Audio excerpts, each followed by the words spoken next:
Vlastne tá restná terapia, môžeme povedať, že tak urobila takéto zapnutie, alebo taký ten switch, že zrazu všetko začalo byť zelenšie, zrazu som si začala všetko spomínať. Ja som si totiž to z detstva ani nič nepamätala.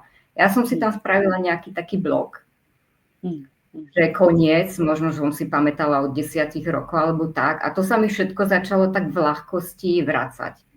A ono ten channeling u mňa začal vlastne v meditácii skôr najprv. To bolo prvého, ktorého som začala channelovať, bol na nebo vzatý Saint-Germain, ale on začal chodiť vlastne v meditácii. Ja som 2-krát denne meditovala, ráno a večer. No a začalo sa to prejavovať tak, že to bolo jedno slovo, 2 slova, potom to boli vety, potom to boli odseky, potom prišli bytosti svetla, potom prišli sprievodcovia.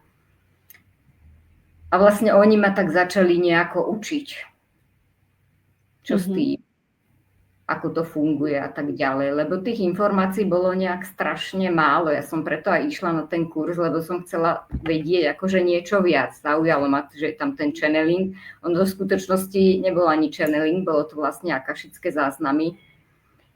Takže vlastne moja cesta bola skôr taká, že som sa cez tých zahraničných channelerov skôr viac dozvedela, cez nich som sa začala učiť a plus od sprievodcov a od všetkých tých bytostí